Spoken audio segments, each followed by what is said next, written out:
Hello everyone, आज से हम लोग ईटैप्स का नया लेक्चर सीरीज़ शुरू करने जा रहे हैं। इसमें हम लोग क्या करेंगे, एक G+4 बिल्डिंग का एनालिसिस करना, डिज़ाइन करना सीखेंगे ईटैप्स में।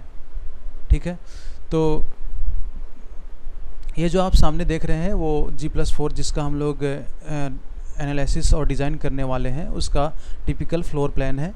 और इसमें हम लोग अगर देखें तो मिडिल में स्टेयरकेस है, उसके सामने लिफ्ट का पार्ट है, उसके लेफ़्ट साइड में एक 2 BHK फ्लोर है और उसके राइट साइड में एक 2 BHK फ्लोर है। अच्छा, अभी इसमें और क्या, इसमें कॉलम प्लेस किया हुआ है पहले से ही, जबकि हम लोग तो एनालिसिस किए ही नहीं और पहले से ही कॉलम प्लेस किया हो। तो ये आर्किटेक्ट जो हैं होते हैं वो अपने हिसाब से कॉलम प्लेस कर देते हैं। ये हो सकता है कभी हो और कभी नहीं भी हो सकता है। तो उन्होंने अभी अपने हिसाब से कॉलम प्लेस कर दिया, बट ये फिक्स नहीं है। जब हम लोग एनालिसिस करेंगे और डिज़ाइन करेंगे तो जो स्ट्रक्चरल पॉइंट ऑफ व्यू से, स्टेबिलिटी के पॉइंट ऑफ व्यू से जो ओरिएंटेशन और या लोकेशन कॉलम का सही होगा, हम लोग वो उसी तरह से प्लेस करेंगे कॉलम को। अच्छा, आगे बढ़ने से पहले मैं और एक बात बता देता हूँ कि ये जो सामने फ्लोर प्लान आप देख रहे हैं, ये मैं डिस्क्रिप्शन में डाल दूँगा, आप इसको डाउनलोड कर लीजिएगा। और आप चाहें तो जैसे जैसे मैं ईटैप्स में मॉडलिंग करूँगा या फिर एनालिसिस करूँगा, तो आप सेम टाइम पे, अगर आपके पास लैपटॉप या पीसी होगा तो आप फॉलो करके सेम टाइम पे आप देख सकते हैं और सीख सकते हैं कि कैसे ये इसका एनालिसिस हो रहा है और डिज़ाइन हो रहा है। तो चलते हैं ईटैप्स की तरफ। तो जैसे ही ईटैप्स हम लोग ओपन करेंगे और फाइल में जाकर पहला जो ऑप्शन है होता है न्यू मॉडल पे क्लिक करेंगे, तो ये पैनल आपको ओपन होकर दिखाई देगा। तो इसमें हम लोग थर्ड ऑप्शन पे जाएंगे। इसके बाद डिस्प्ले यूनिट में जाकर मैट्रिक्स यूनिट चूज़ कर लेंगे। मैट्रिक्स यूनिट मतलब मीटर में होगा, बेसिकली जो भी डिस्टेंस होगा मीटर में यूज़ होगा। यहाँ पे आई जो आइकन है वहाँ पे हम लोग अगर टच करेंगे तो हमें शो होगा कि क्या क्या इसके अंडर आता है। मैट्रिक्स यूनिट के अंदर फोर्स क्या यूनिट क्या होगा, या फिर एरिया का यूनिट क्या होगा, ये सब चीज़ है। बाकी हम लोग आगे जाके भी चेंज कर सकते हैं, ऐसा कोई दिक्कत की बात नहीं है। रीज़न क्या होगा, ओबियसली इंडिया हम लोग चूज़ करेंगे। Steel section, Indian steel design code, IS 800, हम लोग सब कुछ इंडियन बेस्ड कोड और इंडियन बेस्ड जो भी प्रैक्टिस है उस पर ही हम लोग आगे बढ़ेंगे। कंक्रीट का डिज़ाइन कोड है IS 456। उसके बाद हम लोग ओके पे प्रेस करेंगे। अभी जो ये पैनल खुल कर आया है, ये ग्रिड का है। ये ग्रिड क्या होता है कि जैसे भी हम लोग मॉडलिंग करना शुरू करते हैं तो ये एक रेफरेंस का काम करता है। जब बीम बनाना है या फिर कॉलम प्लेस करना है या स्लैब प्लेस करना है, तो ये ग्रिड हमारा बहुत हेल्प करता है। मींस हमारा मॉडलिंग बहुत फास्ट हो जाता है इस रेफरेंस लाइन के थ्रू। बट अभी मैं इसके बारे में ज़्यादा डिटेल में नहीं बताऊंगा। जैसे ही मैं नेक्स्ट वीडियो में हम लोग मॉडलिंग करना शुरू करेंगे तो उस समय इसका ज़रूरत पड़ेगा और मैं उस समय आपको इसके बारे में अच्छे से बताऊंगा। अभी के लिए मैं ओके करता हूँ। ठीक है, अभी सामने में आपको दो पैनल दिख रहा होगा। एक लेफ़्ट साइड में दिख रहे हैं आपकी प्लान व्यू और राइट साइड में 3D व्यू। प्लान व्यू और 3D व्यू मीन्स एक ही स्ट्रक्चर का दो डिफरेंट व्यू है। जैसे कि मैं दिखाता हूँ, यहाँ पे अगर हम लोग एक बीम ड्रॉ करेंगे तो सेम यहाँ पे देखेंगे तो यहाँ पे भी बीम ड्रॉ हो जाएगा। तो कुछ नहीं, जो भी ये 2D प्लान है उसी का 3D व्यू यहाँ शो हो रहा है। हम चाहें तो इसको क्लोज़ भी कर सकते हैं और जनरली इनिशियली क्लोज़ ही रखते हैं जब हम लोग मॉडलिंग कर रहे होते हैं। इनिशियली तो हम लोग, क्योंकि हमें बड़ा स्पेस चाहिए, तो हम लोग एक पैनल पे ही काम करते हैं। इसी को हम लोग टाइम टू टाइम कभी 3D में या फिर 2D व्यू में जाकर चेंज करते रहते हैं। बट आप अगर इसको फिर से वापस लाना है या तो यहाँ पे हम लोग एरो पे जाकर ऐड न्यू विंडो कर लेंगे, और चाहिए तो और ऐड कर लेंगे, फिर इसको कट भी कर सकते हैं। अभी के लिए 2 रहने देता हूँ। उसके बाद क्या है, इधर ये क्या हो गया, यहाँ पे शो क्यों नहीं हो रहा है। हाँ, ये आ गया।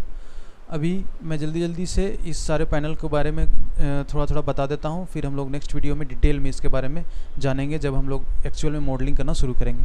फाइल एज़ यूजुअल जो नॉर्मल सभी सॉफ्टवेयर में होता है, न्यू मॉडल करने का, ओपन करने का, सेव एज, इंपोर्ट एक्सपोर्ट, वही चीज़ है। एडिट में बहुत सारे इंपॉर्टेंट टूल्स हैं, स्टोरी एडिट करने का, हाइट वगैरह चेंज करने का। ग्रिड जो मैं बोल रहा था, ग्रिड चेंज होगा वो इसी ऑप्शंस में जाकर ग्रिड चेंज होगा। हाँ, आगे क्या है, एडिट फ्रेम एडिट करने के लिए, या फिर स्लैब एडिट करना, ये सब एडिट का टूल्स है। फिर व्यू है, 3D व्यू में देखना है या फिर एलिवेशन व्यू में देखना है, ये सब इसका शॉर्टकट सामने में भी है यहाँ पे, और इसी चीज़ को सामने में रखा गया है। फिर डिफ़ाइन में बहुत इंपॉर्टेंट टूल्स है, जैसे मटेरियल प्रॉपर्टीज़ असाइन करना, डिफ़ाइन करना, जैसे कंक्रीट का M20, M30 ग्रेड, जो भी ग्रेड है, या फिर स्टील का हम लोग जो भी ग्रेड यूज़ करेंगे, HYSD 500, 550 जो भी, या फिर स्टील का AF415 जो भी मटेरियल होगा, बेसिकली हम लोग इसमें डिफ़ाइन करेंगे। इसके बाद सेक्शन प्रॉपर्टीज़ होगा, फ्रेम सेक्शन जैसे कि बीम, कॉलम, ये सब डिफ़ाइन करना उसका सेक्शन, तो इससे करेंगे। स्लैब के लिए वॉल का सेक्शन डिफ़ाइन करने के लिए सब इसमें हम लोगों को टूल्स मिलेगा। आगे जाकर ये सब कुछ टूल्स है जो अर्थक्वेक एनालिसिस में यूज़ आता है। फिर लोड पैटर्न, जितना भी लोड पैटर्न होगा, dead load, live load, wind load, earthquake, हम लोग लोड पैटर्न यहाँ पे डिफ़ाइन करना होता है। उसके बाद फिर हम लोगों को आगे जाकर फिर असाइन करते हैं उस 3D मॉडल पे। ड्रॉ का ऑप्शन है, डायमेंशन लाइन ड्रॉ करना है, या फिर किसी बीम का, स्लैब को शेप चेंज करना है, तो ये रीशेप का ऑप्शन है। सिलेक्ट भी बहुत इंपॉर्टेंट है। जैसे ही आपको कोई पार्टिकुलर ऑब्जेक्ट सेलेक्ट करना, जैसे कि ऑब्जेक्ट में जाएंगे, कॉलम सेलेक्ट करना है तो कॉलम को सेलेक्ट करेंगे तो कॉलम सारा सेलेक्ट हो जाएगा, बीम सेलेक्ट हो जाएगा। इस तरह से ये सिलेक्ट का टूल्स काम आता है, बहुत इंपॉर्टेंट है, आगे जाकर यूज़ आने वाला है बहुत ज़्यादा। असाइन, जो भी हम लोग पहले डिफ़ाइन किए यहाँ पे लोड्स इस पैनल में जाकर, उसको जब हम लोग को असाइन करना होता है उस मॉडल पे, अगर हमारा मॉडल कंप्लीट हो गया तो हम लोग लोड यहाँ से असाइन करते हैं। और अदर कुछ प्रॉपर्टीज़ है वो भी असाइन यहीं से होता है, ये सब ऑप्शन से होता है। एनालिसिस, जब भी मॉडल क्रिएट हो गया, सारा लोड हमारा बन गया, तो हम लोग फिर एनालाइज करते हैं, और ये सब जो ऑप्शन से हमारे काम में आता है। डिस्प्ले, एनालिसिस करने के बाद जो हम लोग को रिज़ल्ट देखना है, कुछ रिज़ल्ट इंटरप्रेट करना है, तो हमें ये डिस्प्ले का पैनल काम आएगा। डिज़ाइन, एनालिसिस हो गया, डिज़ाइन डिस्प्ले सारा एनालिसिस कर लिए हम लोग, सब कुछ हो गया। उसके बाद डिज़ाइन करने का जब टाइम आएगा तो हम लोग इससे डिज़ाइन करेंगे। फ्रेम डिज़ाइन करने के लिए ये आएगा यूज़ में, फिर शेयर वॉल डिज़ाइन करने के लिए, और स्लैब डिज़ाइन करने के लिए। सब मैं आपको जैसे जैसे हम लोग आगे बढ़ेंगे तो एक एक करके सब कुछ सीखते जाएंगे। ऑप्शंस, ये अदर ऑप्शन है ई-टैब्स का, यूज़र इंटरफेस को लेकर कुछ फ़ॉन्ट छोटा बड़ा करना है, या फिर बैकग्राउंड का चेंज करना। जैसे मैं डिस्प्ले में जाकर यहाँ पे क्या करता हूँ, ब्लैक बैकग्राउंड कर देता हूँ। मुझे अच्छा लगता है ब्लैक बैकग्राउंड पे वर्क करना, ये क्योंकि इस पर अच्छे से व्यू होता है सब कुछ एलिमेंट्स जो भी है, और इससे आइज़ पे जोड़ भी नहीं पड़ता, तो ये मैं प्रीफर करता हूँ ब्लैक बैकग्राउंड पे ये काम करना। और भी इसमें बहुत सारा ऑप्शंस है, जो भी कुछ भी होगा इम्पोर्टेंट तो मैं आपको बता दूंगा। ऐसे ये ग्राफिक मोड हमेशा स्टैंडर्ड क्लिक्ड होना चाहिए, ताकि इससे क्या होगा कि आपको स्मूथ थोड़ा इंटरफेस फील होगा। नहीं, अगर डायरेक्ट टेक्स्ट में कर देंगे तो थोड़ा सा स्मूथ नहीं फील होगा। टूल्स है, ये काम का नहीं है, हेल्प ये भी काम का नहीं है। इसके बाद सामने में एक कुछ क्विक टूल है जो ई-टैब्स डिफ़ॉल्ट में सेट करके देता है। इसमें से कुछ टूल्स आपको नहीं दिखाई दे रहा होगा अगर आप नया ओपन करेंगे, तो वो होता क्या है कि अगर ये पहले से यहाँ पे होता नहीं, इस तरह से ये सब कुछ नहीं होता, डिज़ाइन ये सब नहीं होता, तो लगभग इतना ही, कुछ ये भी नहीं होता और एडिट भी नहीं होता, इतना ही होता है। तो जैसे ही हम लोग को फिर से वापस लाना है, ये मैं सेट करके रखता हूँ, क्योंकि हम लोगों को बार बार अंदर इधर न जाना पड़े पैनल्स में। तो जस्ट राइट क्लिक करके यहाँ पे shortcut edit, assign frame, design, और ये सब ऑप्शन मैं यहाँ पे ला कर रखता हूँ, ताकि जल्दी मैं मॉडल कर सकूँ और कोई भी काम जल्दी से कर सकूँ। ठीक है, इसके बाद हम लोग इधर आते हैं लेफ्ट पार्ट में।